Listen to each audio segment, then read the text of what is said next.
Now I give the floor to the President of the European Commission, Ursula von der Leyen. I take the opportunity to wish her a very happy birthday.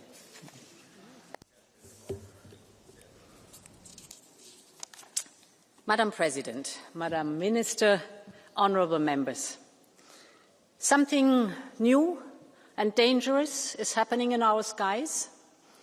In just the past 2 weeks, MiG fighters have violated Estonia's airspace, and drones have flown over critical sites in Belgium, Poland, Romania, Denmark and Germany.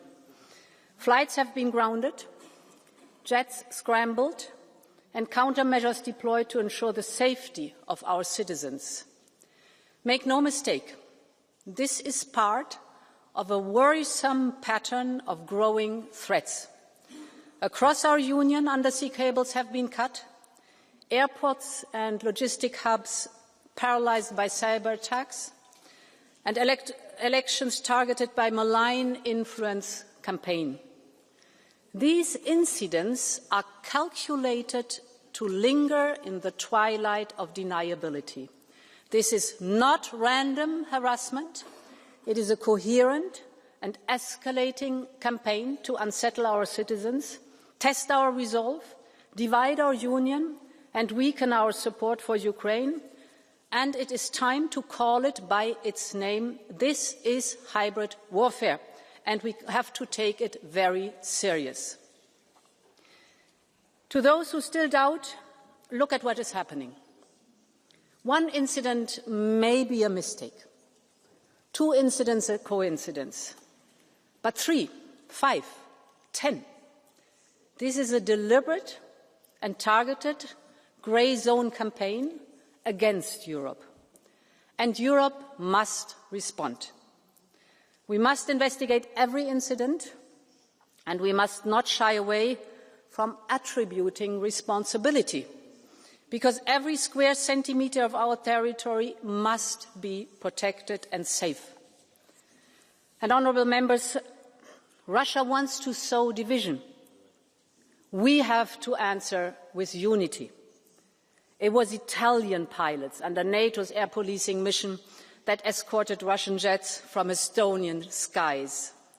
Ukrainian experts are sharing frontline expertise to help member states counter drone incursions. This is solidarity in action. But we must not only react, we must deter. Because if we hesitate to act, the grey zone will only expand. The founding mission of the European Union is to preserve peace. And today that means having the capacity to deter aggression and provocation.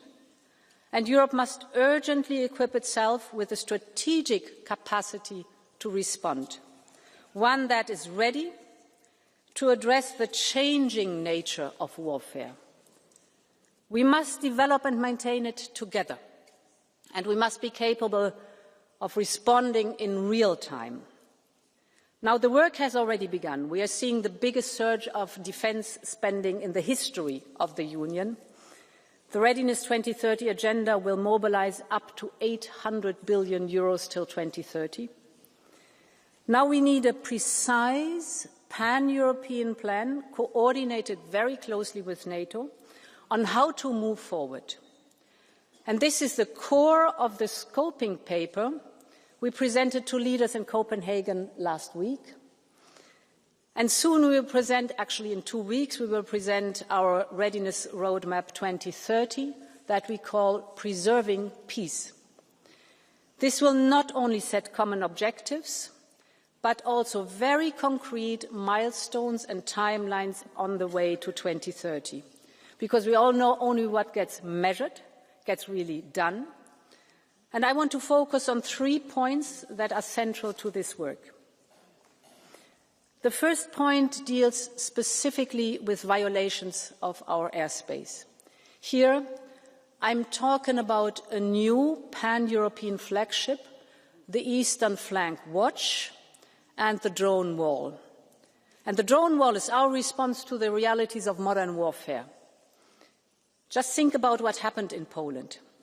we had to deploy very expensive systems, actually latest generation fighter jets, to take down relatively cheap mass-produced drones. So this is absolutely not sustainable. We need an anti-drone system that is affordable and fit for purpose, for swift detection, swift interception, and, when needed, swift neutralization. And we have a lot to learn from Ukraine in this field. We have to learn a lot from Ukraine on capabilities, but even more importantly, I think, on their ecosystem of rapid innovation. And Ukraine is ready to support our efforts. The drone wall will contribute to the Eastern Flank Watch. This will monitor and protect the skies, seas and ground of our eastern members. But get me right, it is not only about our eastern border. At the moment, it's our priority. But what we need is a 360-degree approach.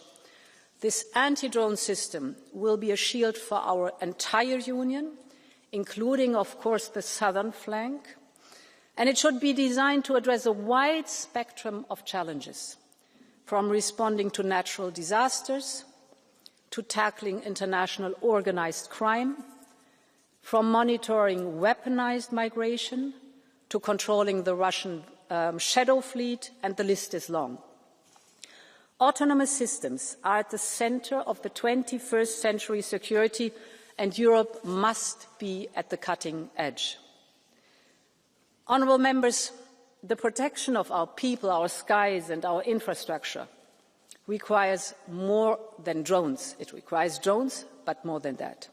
And this brings me to my second point, that is critical capabilities. We have already identified 9 critical capabilities, from air defence to cyber to electronic warfare. For each of these, we will form collective capability coalitions that are groups of member states committed to deliver together and fast. We have seen this lead nation model deliver before. Just think of the Czech initiative or of the Danish-led initiative to provide weapons and ammunition to Ukraine, very successful. There also one nation took the lead. Others joined in to place larger orders. Industry scaled up and prices went down. So we will now expand this across the board. This is fast, this is efficient, and most importantly of all, it is made in Europe. My third point, none of this is possible without a strong European defence industry. We need to be able to rely on our own industrial base, specifically in critical times. Today, as we all know, most investment goes outside the European Union. In other words, these are jobs outside Europe. This is absolutely not sustainable. Our surge in defence spending must also be an engine of growth here in the European Union. I know that partially this is already happening. We see new factories and production lines that are springing up across Europe. That's good. Our defence industry is hiring thousands of skilled workers, also very good. And we see that the spillovers are being felt in other industries too. And we've seen it time and again. New technologies, born in the defence sectors, bringing new applications for civilian industries, whether it is from cybersecurity tools to, for example, advanced materials for shipbuilding and aerospace. Our new defence investment can and it must contribute to Europe's competitiveness. It must be based in our union, and that's why at least 65% of any project funded under SAFE must be here from the European Union.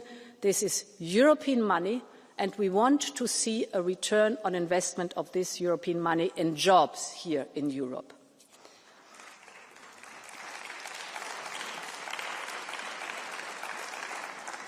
Honourable members, tackling Russia's hybrid war is not only about traditional defence. It is about software for drones, It is about spare parts for pipelines. It is about rapid cyber response teams. And it is about public information campaigns to spread awareness. So this requires a completely new mindset for all of us. We must be ready to leave our comfort zone. We need to explore new ways of doing things. And most importantly, we must deter everyone who seeks to harm our territory and our people. The choice before us is very simple. We either can shy away and watch Russian threats escalate, or we meet them with unity, deterrence and resolve. And I know which side we will choose. Thank you very much, and long live Europe. Thank you very much, President.